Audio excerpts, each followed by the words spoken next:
good, man. Doing got a good. good pumped up day. Full day today. Oh my gosh, this episode is jam packed. Like I got so much stuff to say, like on like my personal life and all this stuff, and like banter. But we can't do too much because we got a jacked up lineup for you. That's right. That's right. So today's theme, we're actually going with a do-it-yourself artist. Now that's a little bit vague, but what we mean is people that had to adjust for some reason. I mean, we had the coronavirus that really forced all of us to be innovative with how we're presenting and creating our music and honing our craft. So we really want to focus on people that had to take it onto themselves and figure this out on their own. One of our inspirations was our own journey. V, you and me, man, we had to figure this out on our own. You did most of the legwork there, but like no one's holding our hand through this, and we're growing a little bit. So can you tell us some of the feedback that we got for this theme? Yeah, so far the thing is like the show is growing. We're on again multiple platforms. I think people are just starting to take notice that we're an artist-based community. We're trying to connect with artists. We're trying to big everyone up, and that's what's up. We're genuine intentions to help the community here, and right. Yeah. So earlier this week, I put out an ask to everyone out there. Hopefully you guys saw on Instagram, or we had it posted on our Instagram. But I was asking people to share some of the ways that they have done it themselves. And we did get some pretty good responses. V, I know you were moderating some of that sort of stuff. What were people saying? Yeah, I mean, I don't know if it was because you asked it and like you're such a great interviewer, and maybe people are just tired of hearing my voice, especially on Facebook, like the community. We've got so many people that are just starting to engage. We're almost at 100 members. So yeah, almost there. All right. 20 subscribers on YouTube. So thank you to everyone. And we're slowly building up Twitch as well. But yeah, the community, I'm just going to ream off everyone who participated. And we thank you so much. We had Paul talking about, in terms of do it yourself, making beats. Michael Bones, he was asking different questions of himself creatively.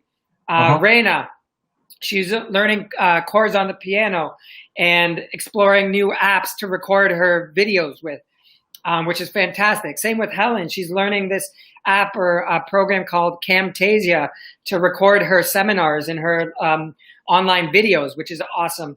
Ramel, he's learning a new instrument. And Ramel, he's part of Heavy Ethics, the piano player, and he's learning ukulele, and he's looking for different ways to support his musical friends and just analyzing music differently. And of course, you also know Paige, who was one of our features. She's learning how to develop a routine, and she's learning yoga in the midst of all that, and like healthcare and stuff like that. So that's fantastic.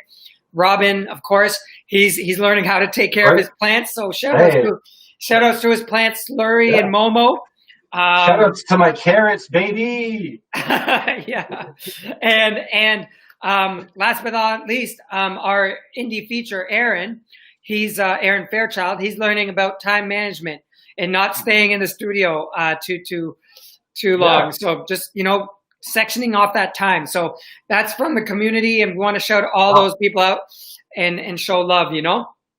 That's really awesome that people are trying to get engaged with some of those questions. And like the one from Robin, it wasn't necessarily having to do with music or art, right? So we love to hear feedback just about everyday life too, and how we can improve, because having some plans that helps with your mental health, that helps calm yourself, that helps bring you a little bit of peace and give you a little bit of focus.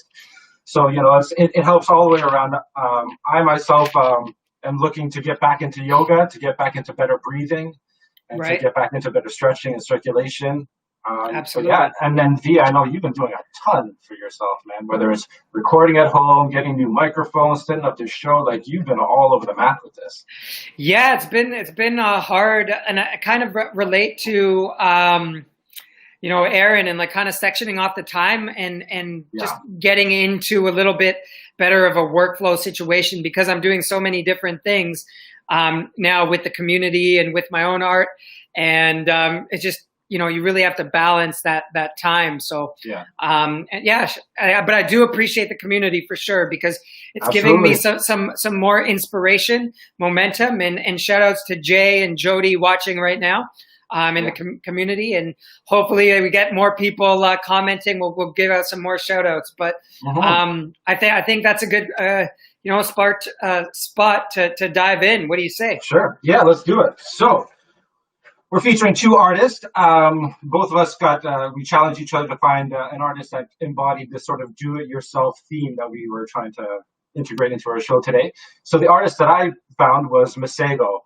And I know, V, it was new for you to the point that you had some problems with pronouncing the name. And to be honest, I don't even know if I'm saying it correctly. Sounds right. It sounds like a good way. Yeah, it sounds good. He sounds like a Masego. He does.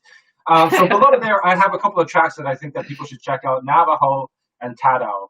Tadao specifically has an interesting story. Tadao, 70 million views on YouTube this song has. Wow. And I don't know, V, man, he recorded this on one take the first time. They weren't planning this. This is an improvised session that these guys did. So one thing with Masego is that really kind of gravitated me to him and his story was that he got denied schooling. He couldn't get into music school because he didn't have any sort of classical training. So he wasn't able to take that route to become a successful artist. So instead, he learned everything he knew off of YouTube tutorials. And really? That's how he honed his craft. Crazy. And through that, he was able to teach himself 16 different instruments. 16, really? I know he does sax and drums and piano. Well, I guess those will definitely be included, but yeah, go on, sorry. Yeah. So I just think that it's really interesting that he just took it upon himself to teach himself how to do this. If no one else is going to do it, I'm going to do it myself. And he did other things. So you do mention that he plays the saxophone. One thing that he did was he joined his school's swimming team. And the reason why he did that was because he wanted to specifically be able to strengthen his lungs, which would then help him as a saxophone player to be able to take deeper breaths and hold his notes longer and such. Wow. I was like, I was out of the box thinking right there. Just that stat alone, I was like, okay, he's going to be my artist of the week because I was really blown away by this guy. Yeah. How did you even find that out? Like, that's strange to me to to connect the dots like that. People just go for swimming to just, do something different and, low impact on the knees. But a little bit of rehab, exactly. Exactly. Yeah. Interesting. I did find something interesting about his videos. Like because it was your artist, I didn't dive too deep on him with the swimming, but I did find it interesting in a few of his videos, Tadao, like his official video, not his like jam session video, and his other one, Veg Out. He with the song titles, he uses like whether it be I don't know, jewelry or like cups or something. He's spelling out the names of his of the songs throughout each video. I don't know if you noticed that. I did not notice that at all. Yeah, go back and notice it. Yeah, like the names of the songs. So with Veg Out, whether it be like some lettuce on the wall and spelling Veg Out with it, and then like going and then like what I mean throughout the whole video, but different ways. And he does that in Tadao as well. So I don't know what the story is behind that, but I found that pretty cool. Well, his sound is very like improvisational. Like it's not lyric heavy. Although Navajo is like a proper kind of commercial song. But one thing that I read about him was that when he goes on tour and he's performing concerts, he said that he'll prep a song list, but it's just a piece of paper. It doesn't mean anything. Because when he gets on stage, he's just feeding off of the crowd. Right. And he'll just create something new right on that spot. And sometimes whatever feels good in that moment, and that's a banger, right? So, I mean, I wish I could be that talented to just be able to pick up any instrument, and maybe if I apply myself and just study YouTube, then my solution is there. But this guy's blowing my mind right now, and he's just starting, right? Like you're gonna hear about this guy in a year or two. Okay. Yeah. That other guy he worked with too. If you guys do check out that Tadao video, the other artist that's on that track, French Kiwi Juice. French Kiwi Juice. French Kiwi Juice is his name, but he is another artist that is also like kind of a self-taught multiple musician guy just making his own stuff. So, but not everyone has to learn how to be a talented musician in terms of learning all these instruments to be a successful artist. Definitely. Definitely not. Good point. So, good point. Yeah. But so let's transition because I know Grimes, I mean, I don't know much about Grimes, but she's a completely different sound than what I just integrated there with Masego. Can you describe her sound? Like, what kind of genre would you say Grimes is? She's all over the place. I kind of read a quote where it's just like, everything you've heard, she's everything you've heard and nothing you've heard at the same time. I just talked about that with Jeff while you were making your tea. Oh, that same quote? Oh, yeah. Beautiful. Yeah, she's amazing, dude. Like, just a creative genius. So the reason why I chose her as a do-it-yourself artist is, excuse me, a little hoarse in the throat there. The reason why I chose her is because she actually, from a different side of do-it-yourself, she, you know, she obviously performs, writes her own music. She mixes, masters her own music. She develops her own cover art, and she also develops the concepts for her music videos, as well as edits her own music videos. So yeah, like, and I don't know if there's any artists out there who are watching this, to be able to do all of that is like, that is really, really hardcore, really exceptional. Like, it's so hard. You don't understand. So Grimes is entangled with Elon Musk, right? Do you think that maybe Elon Musk developed some sort of computer program to do this stuff for her? No, man, she was doing this way before. No, really? dude. Yeah, she was like, she started, like, I guess, like in 2007, like, on MySpace. She started, her name actually originated from MySpace, because she listed her top 3 genres were grime, and grime. You could have 3 genres you could choose. Okay. I think I vaguely remember that. Yeah. Yeah, and she didn't really even know what grime was, but I guess she was really drawn to it. And yeah, so she chose Grimes as her name, and you know, she started off on GarageBand. Speaking of do it yourself, you know, and we're gonna, once we have. Oh, I remember GarageBand. Yeah. Like, it comes with Mac, and like the Mac software, and just like you know, Jeff is going to be talking about. There's, you know, it's a good entry level for artists to start their music production, and she really started developing. And you asked me about her genre, and it's like all over the place. She's got ethereal, twee, synth pop, like, you know, you've got all these kind of experimental elements, but at the foundation, it's pop. And you can hear, you know, tons of different things in her music. And specifically in that song I've linked out there, those are some of my favorite ones, and some of the ones that she's, you know, more or less known for. Which one is her most popular song out of that? I don't think I've heard of any of those songs. Oh, really? I want to say Oblivion or Genesis, Delete Forever. So her favorite album of her body of work, I think she has like 6 or 7 albums, is her latest one. And it's called Miss Anthropocene. I'm probably messing up the pronunciation, but it's part of your thing. Miss Anthropocene. Yeah, it is kind of my thing now, I guess, after this week. But yeah, she's like on this track Delete Forever from that album, she's got this acoustic guitar sample that sounds like really, you know, like she's playing it, but it's a sample, like a loop. But she also plays the violin on it. She also plays the banjo on it. And the thing about Grimes that I love, you know, we've talked about this on other tracks before, but I really love artists with unique voices.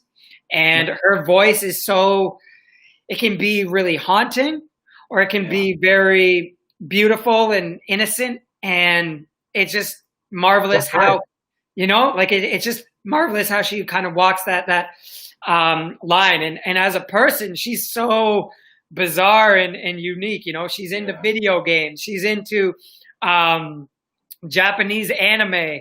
You mentioned she's, you know, with Elon Musk. So she's into some kind of, you know, sci-fi elements as well, right? So it's such a really creative mind that's really why, you know, we're kind of featuring her, and she's won a bunch of Juno Awards for her work. Yeah. Your description of her, haunting innocence, I think that's pretty much how I would nail it. There is something like, I don't know, ethereal, haunting, kind of external about her voice. But there is a lot of innocence in it too. Yeah, you're right, 100%. That's what I would nail her voice sound like to me.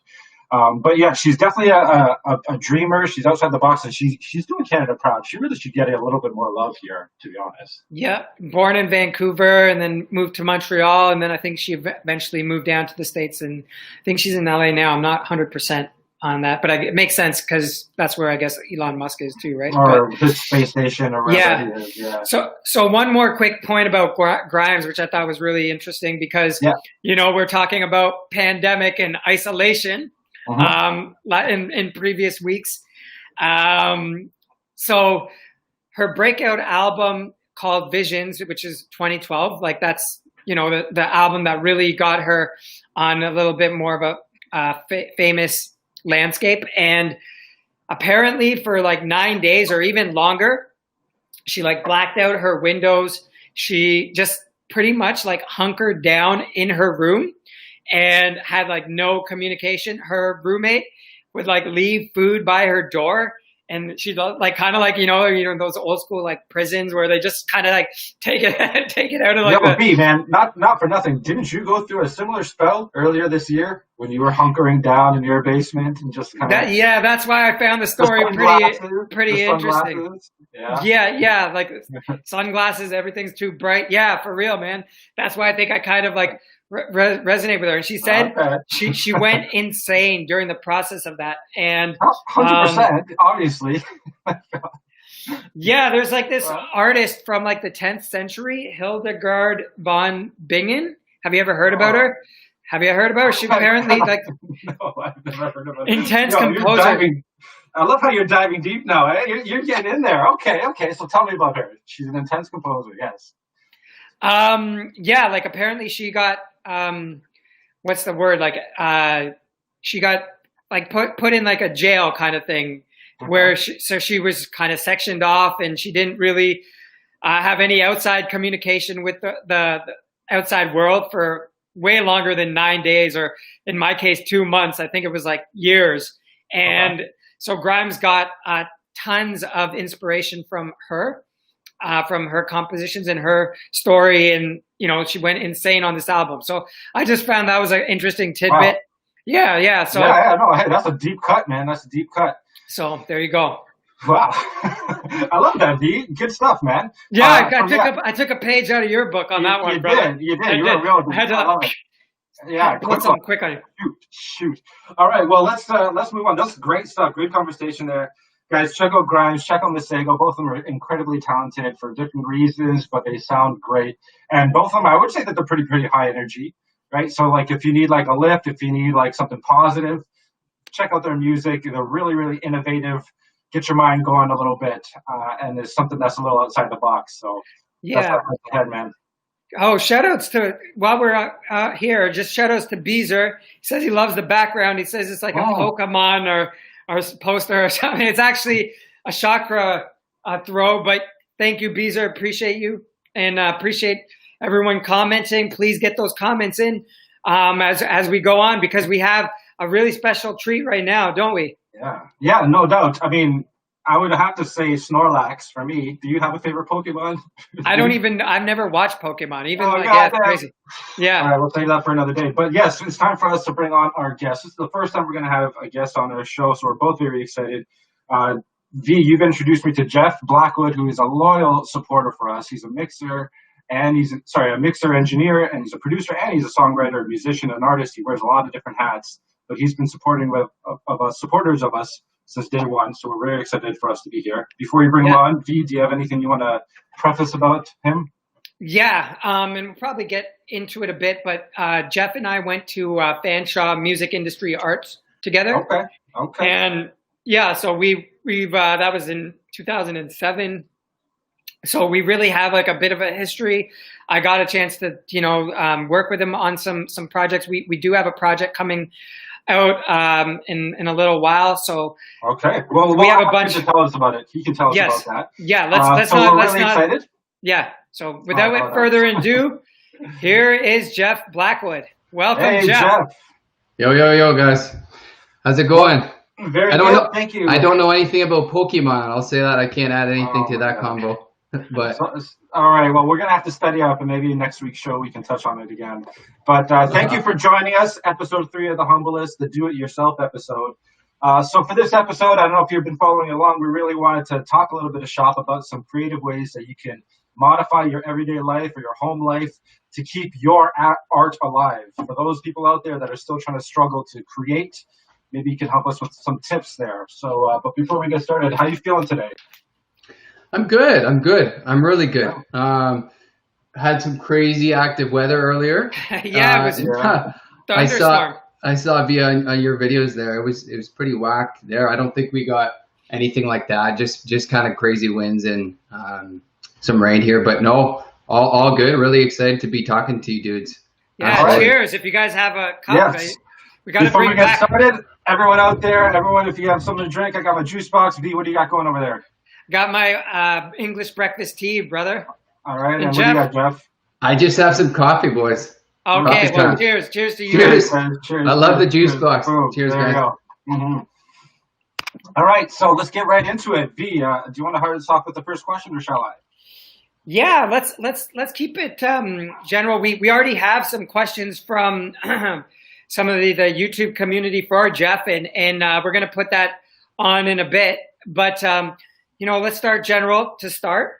And Jeff, I know you for a long time now, and I know you as a positive guy, and that I know is a hard thing to accomplish, like a consistent positive attitude. Can you just generally give us some ideas or some tips on how you stay positive? Is there a mantra?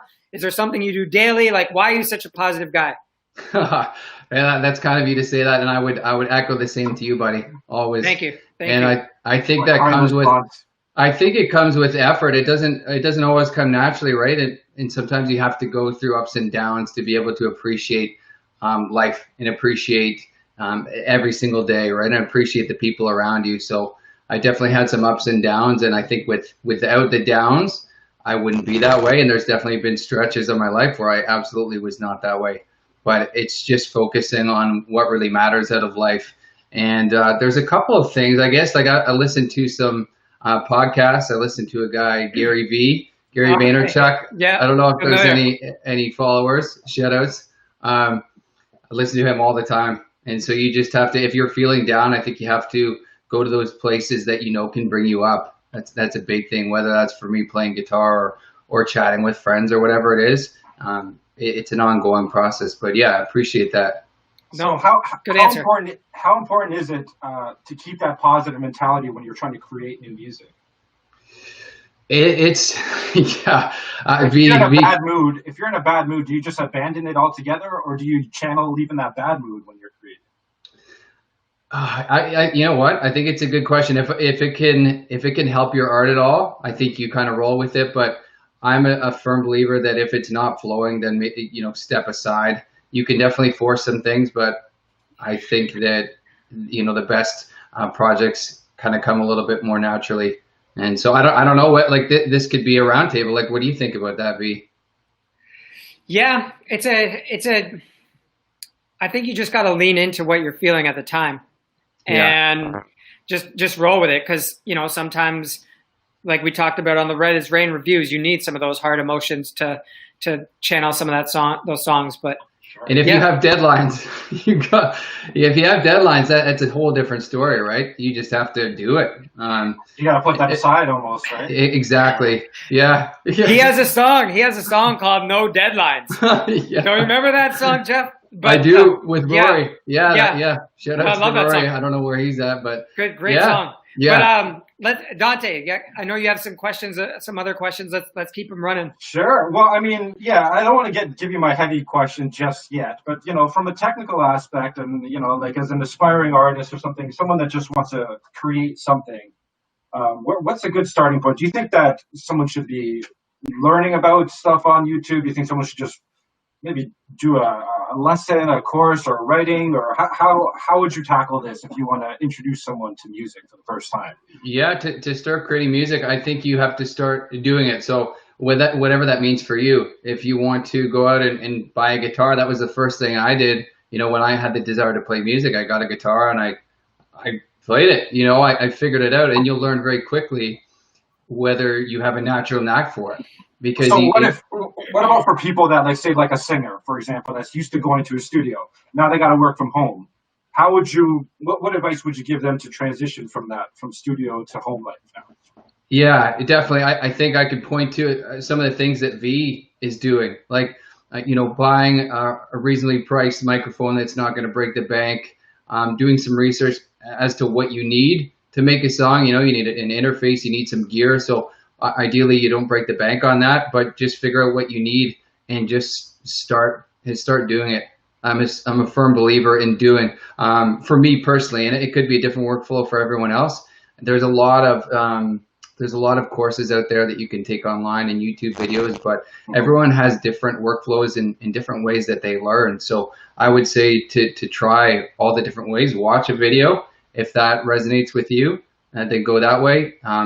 If learning by doing, then do, right? And as well, like, reach out to people that are doing and see how they got started, for sure. I think those are a few ways. I don't know if you noticed V over the weeks, his pop filter has grown.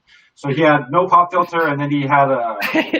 Oh no, I didn't notice the pop filter. You didn't see the. Oh, you didn't see the pantyhose? Go ahead, Dante. Oh yeah. Oh, sorry. True, the pantyhose. Yes. Yeah. And then eventually he graduated to having a proper pop filter. Did you do anything like that yourself? Like, did you have to maybe do your own soundproofing or like make your own pop filter or anything like that?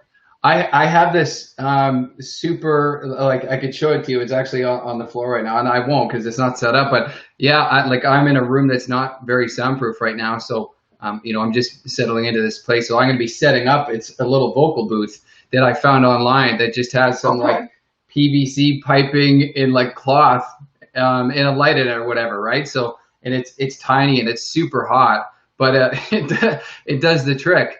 So absolutely, you kind of have to makeshift with what you have, right? We don't all have budgets to soundproof our entire, you know, rooms in the house. So definitely you have to roll with that and do what you can. But you know what? At the end of the day, if you don't have soundproofing, record, and if it's good, it's going to be fine, right? Especially at the start when you're just kind of learning the whole process. Just do put out music, and then you'll grow from there and learn everything. Jeff, we have a question from Penguin Poll. I would put it up on the screen, but I'm scared it might cover your face. Oh, yeah, you could try. Yeah. You could try. You want me to it's try? All good. I'm not. Yeah. Okay. Loudness wars. Does loudness achievement mixing or mastering? Oh, good question, Penguin Boy. Yeah, the loudness wars. I think definitely back in the day. Not back in the day, but I would say probably 10 years ago. That was a big thing before the streaming days. But I don't know if people are familiar. But when you upload your song to DistroKid or sorry, I'm getting too specific. When you upload it to, say, Spotify or whatever, or an Apple Music, they regulate they regulate the loudness of it. So it's not one set loudness. They each have different ones. So you can go to, I can't remember what the resource is. I think it's called Loudness Penalty. Shout outs to that website. It's pretty cool. If you go on there, you could, excuse me, boys. You can upload your song, and then it'll tell you what Spotify is going to do to it. So if it's too loud, it'll say that Spotify is going to decrease it by 2 dB or decibels or whatever it is, and you'll find it that way. But to try to bring value, I would say that if you want louder in a day and age that you have all these websites and the platforms automating your volume, use it by your actual mix. And by that, take advantage of, again, this is kind of getting in depth, but the Fletcher Munson curve is your loudness. So your mid-range determines how loud you perceive a signal. So focus on your mid-range, Penguin Boy, for sure, and try to balance that properly and get a good kind of aggressive but workable mid-range, and you'll achieve more perceivable loudness in your mixes. Okay, great. We have a couple more. Thank you. Sorry if that was too convoluted. I don't know. I love it. Yeah, hey, I love it. The only mid-range I knew about was the jumper. True. There's a bunch of questions for you, man. It's awesome. You're drawing it out of the community. So we're trying to keep it going because we do have a time limit, but at the same time, we want to make sure people are getting their questions answered, as well as us. We have a few questions more for you as well. So Jody's asking, is there room for enhancing? She doesn't mean room, but is it possible to enhance the sound quality of something after you record it? It's a general question, but what do you think? Oh, 100%. Yes, absolutely. Just processing. Right, so when you bring it into the DAW, the digital audio workstation, like GarageBand, people are probably familiar with, you bring it in there, and then you manipulate the signal. Right, you can do whatever you want with it based on the scope of whatever plugins are out there, and there's trillions of them. So yes, I would say though you can't fix a poorly recorded piece of audio. There's definitely a point where it's like, okay, you have to re-record it. And I've definitely experienced that, and I've had to work with people and tell them that they have to re-record things. So try to get it done the right way on the way in, for sure, because otherwise you're going to be giving yourself some headaches, and whoever is working on your song, they're not going to be too happy. So that's interesting there, Blackwood.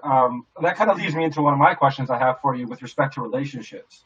Okay, and I want to actually harken back to an interview that I found. This is my heavy question for you.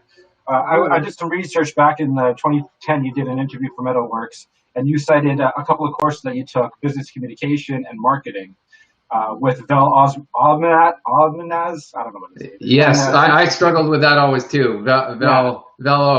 He's the man. Velo and Jim Morris, and you cited them as being big-time influencers. So it did seem like from that interview that you were stressing the importance of communication. And you just gave us an example of you having to speak to an artist and asking them to re-record that. That was back in 2010. How does that lesson still carry on today? You as in 2020, how important is that communication and those relationships to you?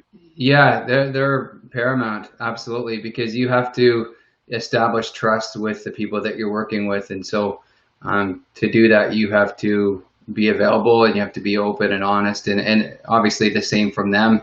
But if you don't establish that trust and that consistency with how you're interacting with someone, when you tell them something, they're going to be like, no, I don't think so, right? And you're just going to have a tumultuous time with the whole process. So definitely communication is paramount. I know the actual. Sorry, go ahead. I was just going to ask if you had any communications issues working with V so far. No, I don't think so. We didn't have a communication issue, but just I wasn't clear about deadlines. Speaking of deadlines, right, yes. Yeah, no, totally. And that was just a little blip, but yeah, definitely. See, even buddies, and even it happens. That goes to show that, especially when you're working with friends, you need to be thorough. You need to be, you got to handle it like a business. You got to be. Clear with your expectations and lay out what everyone's takeaways and what they're responsible for and when, and kind of provide a framework for sure. Yeah, and that's an interesting thing to talk about, because I know a lot of people in our community, they're probably at the stage of working with friends, right? Where you work with friends, and how do you transition to something a little bit more professional? And it's good to have that framework, 100%. I mean, it can get kind of dicey, right? And you don't want to compromise the friendship. I know, even with me and Dante, with this show, we have to, we're sometimes on each other to be a little bit more thorough and a little bit more detailed. So it's a great thing to bring up. I totally think it's valuable for the community. Sorry, I'll just add one more thing there. If you've already established something with that person, the good thing is that it's not going to be lost, right? You know that the love is there and the respect is there, and then you work it out. Right. Yeah. You hope so. Yes, you hope so. One more. Ideally. Yeah. One more question from Penguin Poi. Okay, so he's actually got a bunch, so I'm gonna have to like pick and choose here. And what I'll do, Penguin Poi, is I'll send these questions to Jeff afterwards because I don't think we're gonna have time for them all. But we really appreciate you, reaching out to him and making sure that he gets his eyes on it. And as you can see, we have his Twitter link there in the bottom of the screen, or sorry, his Instagram. So please connect with him and any of us, and we'll make sure we get you your answer. But hey, Jeff, when I gain stage my mixes, the final mix always sounds dull and quiet. And when I add my adaptive limiter, it distorts the mix. How does saturation really make a difference? Oh, wow. I need Google Translate. I got to Google this. I got to Google Translate this. Oh, man. You want me to repeat it, Art? Yeah, can you repeat it one more time? Yeah, when I gain stage my mixes, the final mix always sounds dull and quiet. When I add my adaptive limiter, it distorts the mix. How does saturation really make a difference? I would say, and this is a pretty deep one. I'll just give a short answer here. I'll say for sure, like gain stage big time and keep your levels low going in. You keep them between like -18 and -12, with your main tracks being around -6 kind of thing, and then that should be feeding a healthy level to your master, your 2-bus there, and then with your limiter, just don't. I don't know how you're using it, but don't crank it. Be very subtle with it, or take it off to begin with and see where you're at. If you have never crank your limiter. Never crank the limiter. Take the limiter off and see where your levels are running and see where your issues are, because that would tell you pretty quickly, I think, where your issues are, because you may have some gain staging issues from a plugin. And make sure, just real quick, plugin to plugin, that your gain staging is good, right? You could have it coming in properly, but then maybe you have something cranked on a compressor and then it's tripping out all of your gain staging and you're clipping something. So just check plugin to plugin and take off the limiter and see where you're at.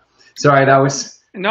I think that's a great thing, and I'm gonna rewatch because I'm gonna probably need that when I'm working on some of my mixes. Yeah. So thank you, Penguin Poi, for the in-depth questions. On the limiter, make sure it's at -0.3. That's super specific, but the output of the limiter. Yeah. Otherwise, you could potentially be clipping.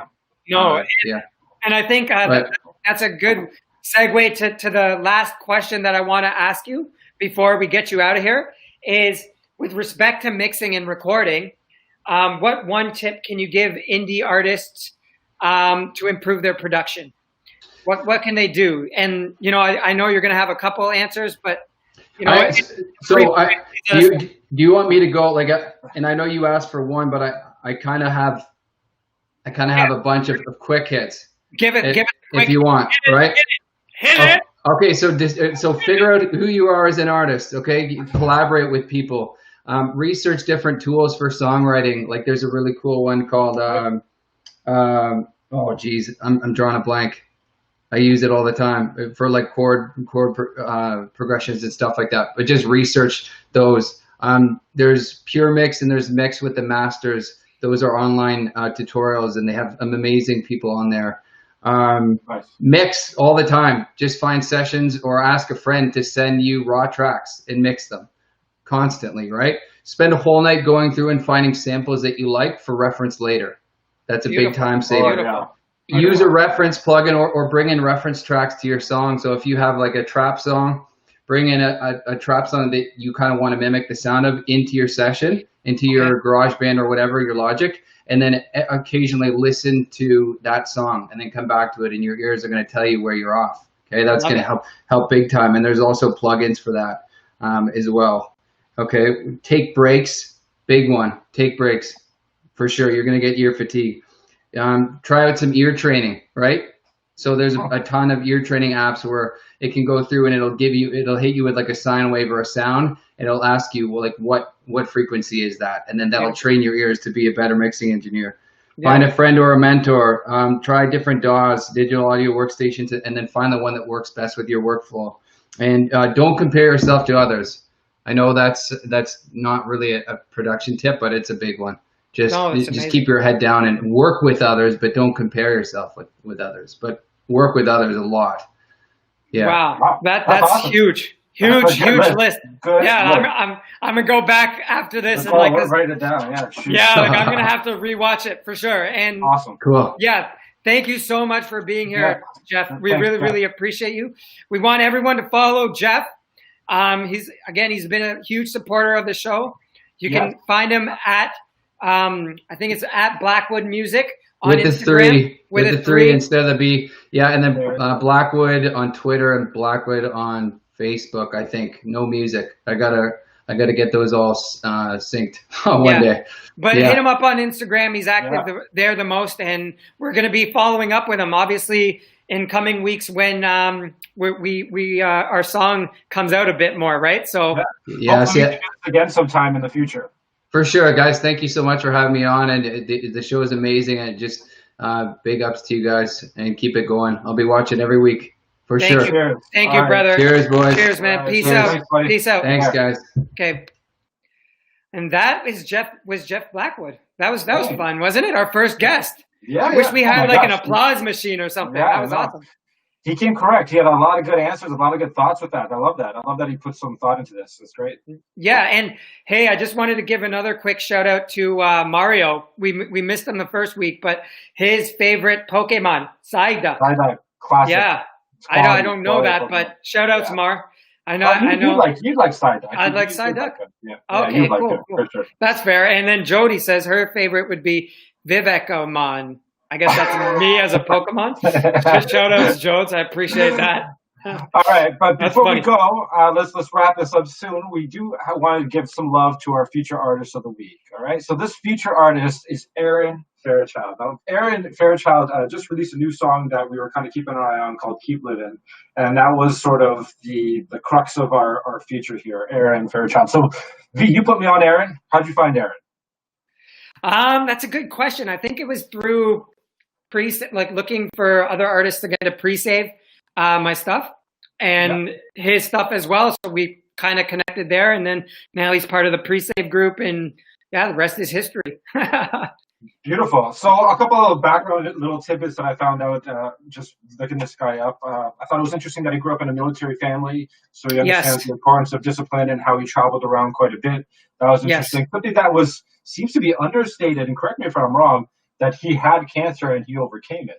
I don't know if you read that someplace, but no, I might be incorrect, but that does Aaron, if you're listening, let us know. Yeah. Let us know if that was something, if I got that correct or not. But that seems like something that was really, really interesting and would have been interesting to feature in our week last week with the whole overcoming obstacles. But let's talk a little bit about this track. So what were your first impressions of the song? I love it, man. I really, really love it. And again, another reason, we're trying to tie in artists to our themes. Aaron, DIY, he wrote it, he mixed it, he mastered it, and produced it. So to me, that was a no-brainer in bringing him into this week's feature. And like I said, that's not an easy thing to do if you're an artist, and I struggle with that. I'm trying to improve that on my own, but I appreciate that about this track. So shout outs to Aaron for that first and foremost. The song itself, I think it's awesome. Like it's very current with the times. The beat is heavy, the drums are heavy, amazing samples. Love how it builds. The second verse just gets really raw and like a little bit, that's when he starts diving in on the socio-political stuff.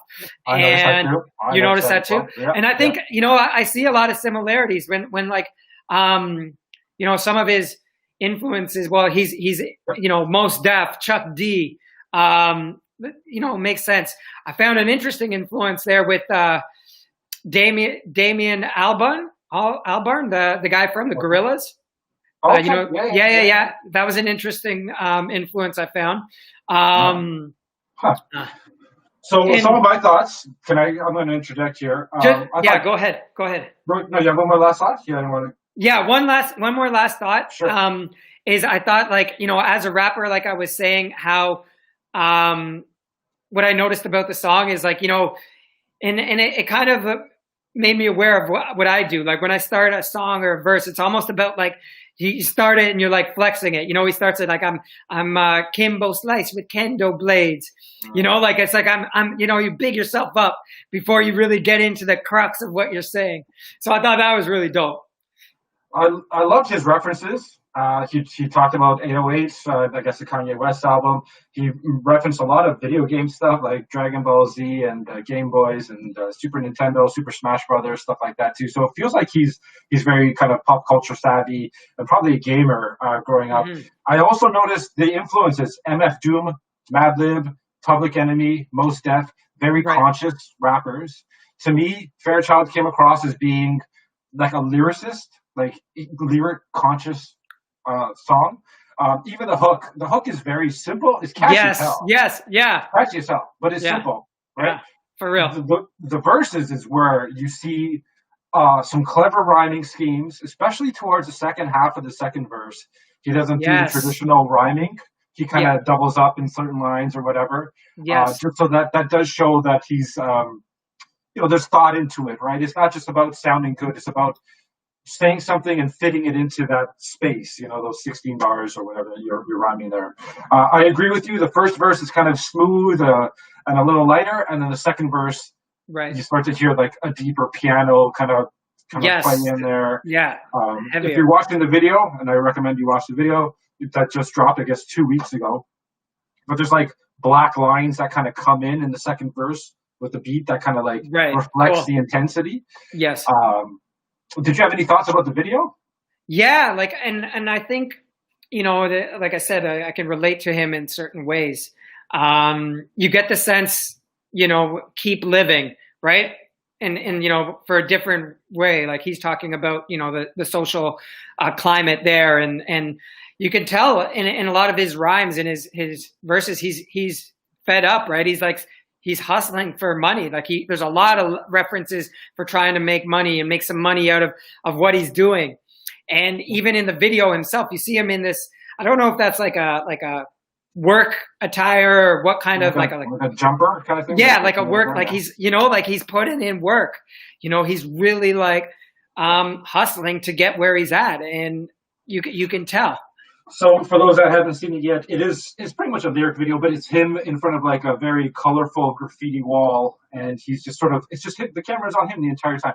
It's very simple video. Like, you know, it wouldn't have been that difficult for them to create. There's some effects, some visual effects, and it's very colorful. Like, you don't get bored though, you know, even though it's just him standing there, you don't get bored. He's high energy. He's got a lot of body movements, about, like, you know, really kind of embodies the song that he's singing here.